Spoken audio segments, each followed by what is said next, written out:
अन्वेषण शाखेची कारवाई। खुनाच्या गुन्ह्यातील 3 आरोपींना केली 24 तासात अटक। सांगली इथं खून झाल्याची घटना घडली होती। यामध्ये शैलेश कृष्णा राऊत वय वर्ष 26 राहणार बेणी खुर्द तालुका लांजा जिल्हा रत्नागिरी सध्या राहणार सावंत प्लॉट पारिजात कॉलनी सांगली यांचा खून झाल्याची घटना घडली होती। या खुनाचा तपास पोलीस करत होते। शैलेश कृष्णा राऊत यास त्याचे मित्र सुमित मद्रासी विधी संघर्षग्रस्त बालक व सौरभ कांबळे यांनी कोणत्या तरी अज्ञात कारणासाठी सावंत प्लॉट मराठा सेवा संघ सांस्कृतिक भवन शेजारी असलेल्या रोड जवळ सांगली इथं कोणत्या तरी धारदार हत्यारांनी छातीत डाव्या बाजूस व डाव्या पायाच्या मांडीवर भोसकून त्याचा खून केला होता।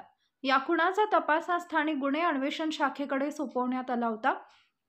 त्या अनुषंगाने स्थानिक गुन्हे अन्वेषण शाखेतील पोलीस उपनिरीक्षक कुमार पाटील यांच्या पथकातील सुमित सूर्यवंशी व विनायक सुतार यांना त्यांच्या बातमीदारामार्फत बातमी मिळाली की सदर गुन्ह्यातील संशयित आरोपी हे सांगली धामणी रोड ते उशक्काल हॉस्पिटलकडे जाणाऱ्या रोडवर थांबले।